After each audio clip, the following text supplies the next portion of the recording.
नमस्कार, न्यूज 24 देख रहे हैं आप और आपके साथ मैं हूं सऊद मोहम्मद खालिद। शाम के 6 बजने वाले हैं और न्यूज 24 पर इस वक्त आप देखने वाले हैं चीन के बॉर्डर का आखिरी गांव। जी हां, लद्दाख में एलएसी पर जंग जैसे हालात हैं, ये किसी से छिपी बात नहीं। इसकी तैयारी का ट्रेलर आप लद्दाख के फॉरवर्ड पोस्ट पर देख भी चुके हैं, लेकिन आज आपको एलएसी से 1500 किलोमीटर दूर चीन बॉर्डर के आखिरी गांव लिए चलेंगे। दिखाएंगे कि चीन से सिर्फ चंद दूरी पर बसे इस गांव में हिंद का जोश कितना हाई है। जंग वाले हालात के बीच इस गांव में क्या माहौल है, क्यों इस गांव के लोग चीन से खौफ भी नहीं खाते। अलबत्ता जंग की सूरत में चीन को चीरने के लिए भी ये हर वक्त तैयार खड़े रहते हैं। देखिए इन तमाम सवालों का जवाब सीधा चीन के बॉर्डर के इस आखिरी गांव से।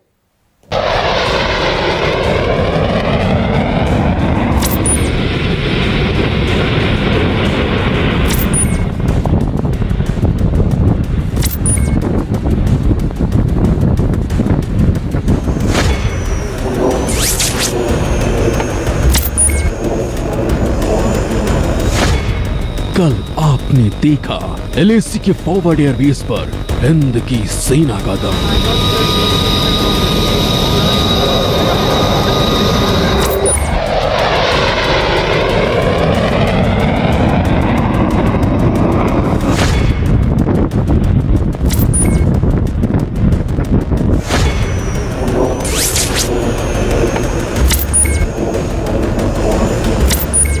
आज दिखाएंगे चीन बॉर्डर पर देश का आखिरी गांव।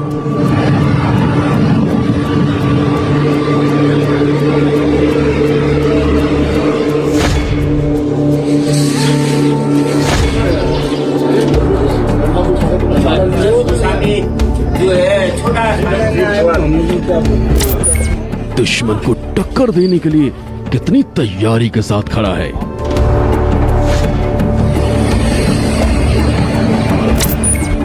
मरने के लिए, मिटने के लिए अपने देश के प्रति जागरूक है। बाय द वे युद्ध हो जाते हैं, सेना की मदद हो पाएगी सर, तो हम 100% करेंगे। और आपके चैनल के माध्यम से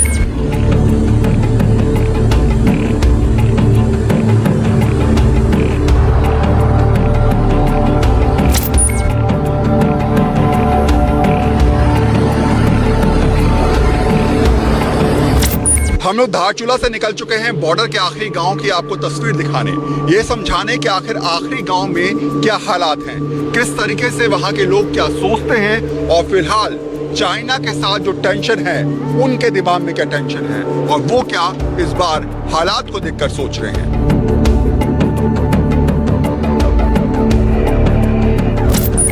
हमारी मंजिल थी बॉर्डर का वो आखिरी गांव जहां से चीन की सरहद आंखों के सामने दिखती है।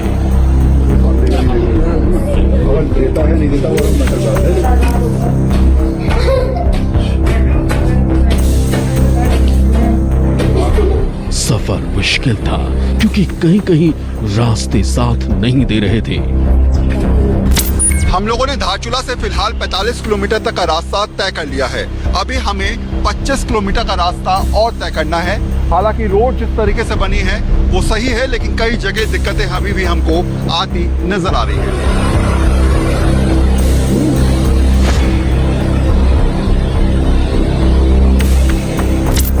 आखिरी गांव तक पहुंचना इतना आसान नहीं है, लेकिन हम लोग लगातार प्रयास कर रहे हैं कि उस गांव की तस्वीर आपको दिखाएं। लेकिन उससे पहले रोड देखिए किस तरीके से लगातार रोड का निर्माण पिछले 3 सालों में यहाँ पर युद्ध स्तर पर हुआ है। और ये समझाने के लिए काफी है कि कोशिश लगातार भारत की ये है कि आने वाले दिनों के लिए यानी कि सर्दियों के लिए हर तरीके से, मुमकिन तरीके से हर प्रयास को सफल बनाने की कोशिश की जाए।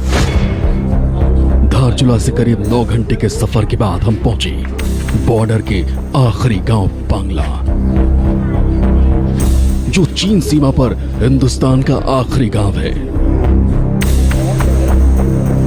लद्दाख में टेंशन के बीच इस गांव में माहौल कैसा है, ये समझने और आपको समझाने। सिलगड़ी का पाला चाला, सिलगड़ी का पाला चाला, गिन खेलन्या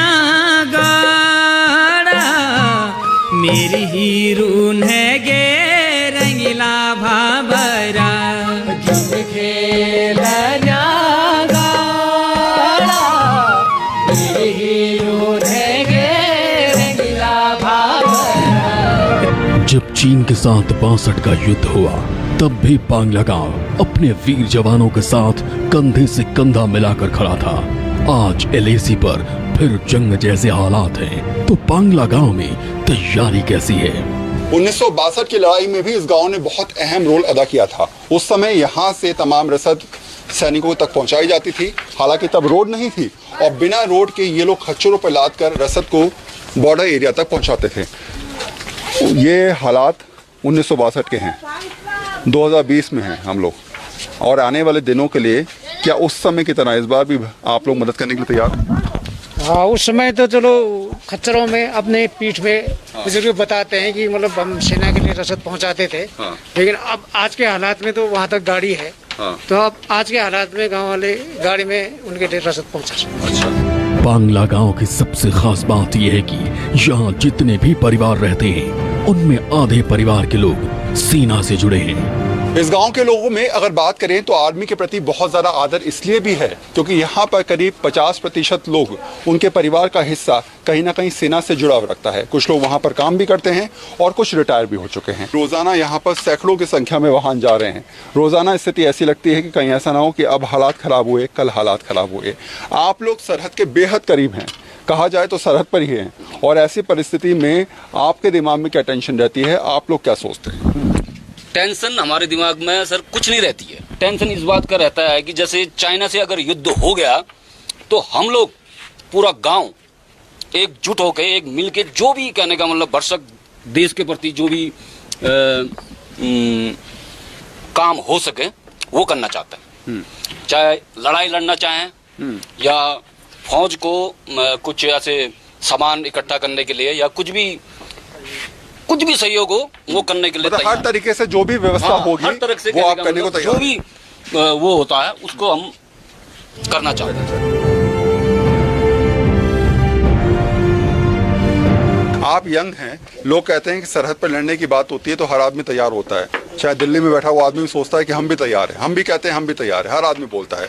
आप तो बॉर्डर पे खड़े हुए हैं, क्या दिमाग में आता है? जी सर, हम बाय द वे युद्ध हो जाते हैं तो हम अपनी ओर से 100% करेंगे सर। जितना भी सेना की मदद हो पाएगी सर उतना हम 100% करेंगे। अपने लड़ने मरने के लिए, मिटने के लिए अपने देश के प्रति जागरूक हैं हम लोग, और जाएंगे।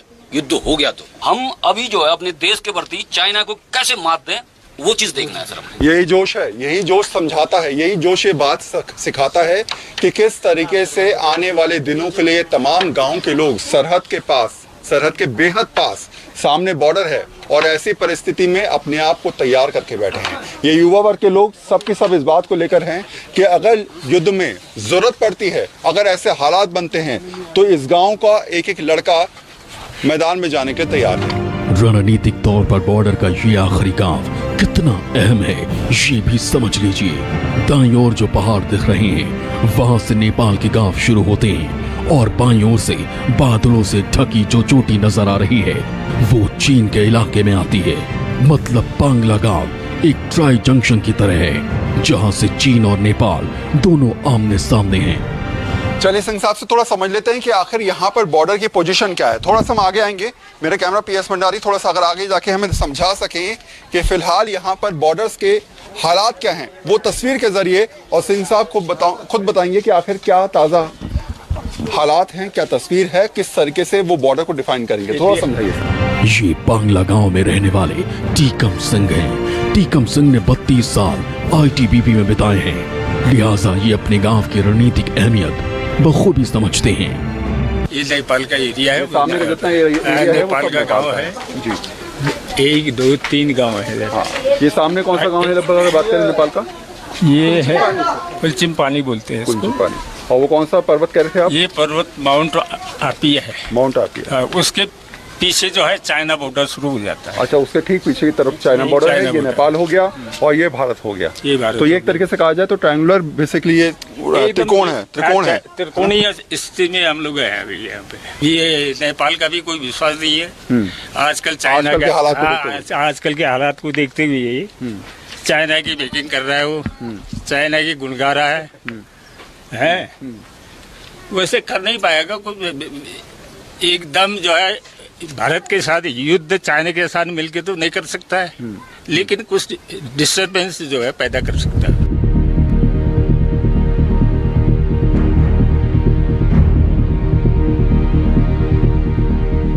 ऊंचे ऊंचे पहाड़ों से घिरे बांग्ला गांव में एक अजीब सी खामोशी और सन्नाटा है। युद्ध कोई नहीं चाहता, लेकिन युद्ध हुआ तो गांव का हौसला इन चट्टानी पहाड़ों को डिगाने का दम रखता है।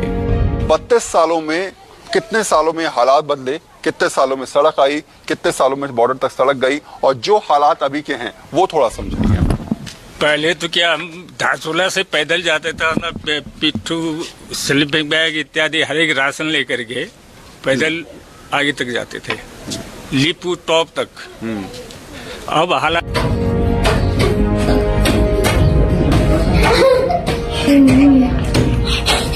गांव सरहद के पार है तो कितना ज़्यादा ये महत्वपूर्ण मानते हैं आप, और क्या क्या फ़ायदा आपके गांव से मिल सकता है आर्मी को उन दिनों में जब रसद पहुंचाने की दिक्कत आ रही हो? वैसे कोई दिक्कत नहीं होगी। राशन पानी, हम गाड़ियाँ, मोटरेबल रोड है,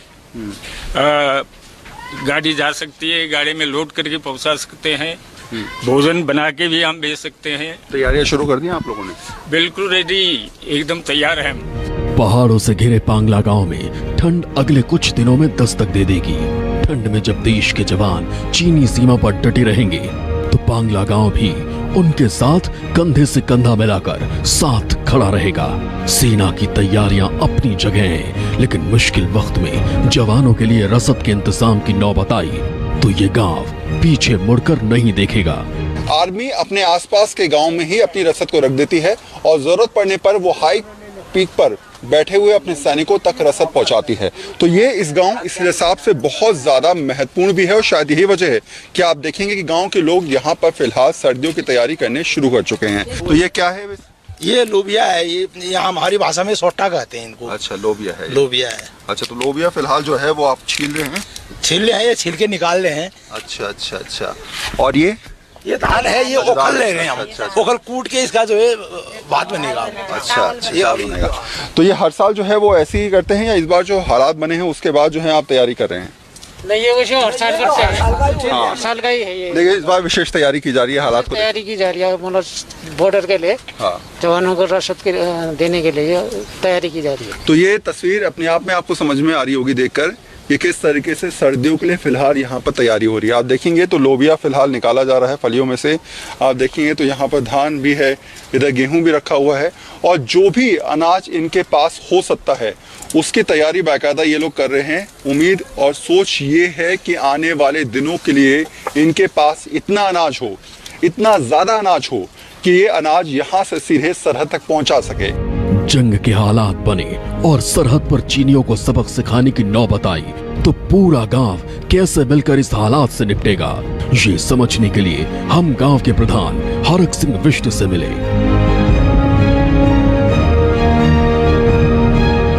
मैं इस समय भारत चीन बॉर्डर के पास हूँ। वो गांव जो कहा जा सकता है कि बॉर्डर के बिल्कुल नजदीक है, वहां पर मैं इस समय खड़ा हूँ। इस गांव का नाम है पांगला। यहाँ पर आप लोग देखेंगे तो फिलहाल तैयारी यहाँ पर इस बात की चल रही है कि अगर हालात कुछ भी खराब होते हैं तो ऐसे में ये गांव के लोग किस तरीके से सेना की मदद कर सकते हैं, उसको लेकर, रसद पहुंचाने को लेकर तमाम इनकी तैयारी की जा रही है। इसके अलावा जो मूवमेंट लगातार यहाँ से चल रहा है, जो रोड बनी है हाल फिलहाल में, उसको लेकर भी अपनी तरफ से कोशिश कर रहे हैं कि जितनी ज़्यादा मदद की जा सके। जो हालात इनको समझ में आ रहे हैं उस हिसाब से ये तैयारी करते हुए नजर भी आ रहे हैं। तो फिलहाल मेरे साथ हैं हरक सिंह विष्ट जी, जो यहाँ के ग्राम प्रधान हैं। उनसे पूछ लेता हूँ कि आने वाले दिनों के लिए क्या क्या तैयारी हो रही है, और आपको लगता है कि जो रोजाना यहाँ पर वाहनों की संख्या आप देख रहे होंगे, 10 मिनट अगर खड़े हो जाइए तो 20 वाहन की लाइन लग जाती है। आर्मी के जवान लगातार यहाँ से मूव कर रहे हैं, वाहन यहाँ से जा रहे हैं। पिछले 20 दिनों में क्या हलचल आपने देखी है? सर, यहाँ पर सेना के गाड़ियाँ लगातार करीब एक दिन में 20-30 गाड़ियाँ बॉर्डर की ओर जाती है और आती है, और बिल्कुल तैनात हैं सेना के जवान। अगर युद्ध की स्थिति आए तो मतलब चाइना से भिड़ने के लिए बिल्कुल तैयार है। बहुत ही ज़्यादा हलचल है यहाँ।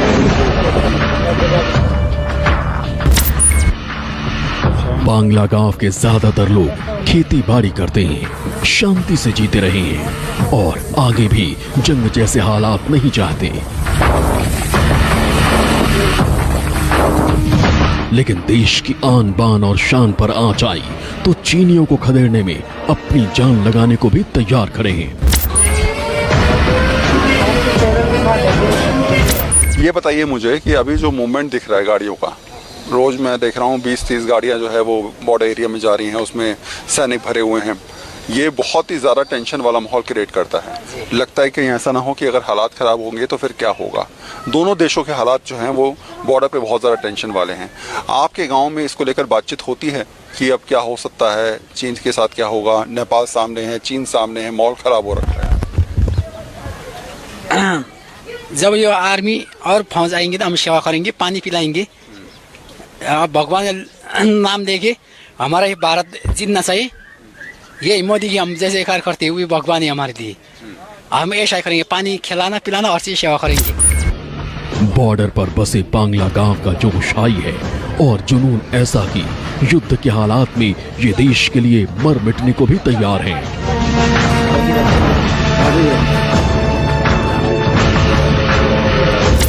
हालांकि भारतीय सेना के रहते ये नौबत कभी नहीं आएगी, लेकिन गांव वालों का ये हौसला सरहद पर डटे जवानों का जोश चौगुना कर रहा है।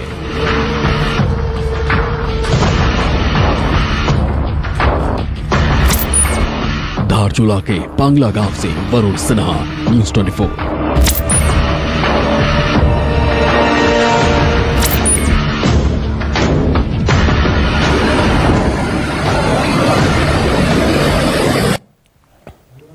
और यहां वक्त एक बहुत छोटे से ब्रेक का हो चला है। आप बने रहिए न्यूज़ 24 के साथ।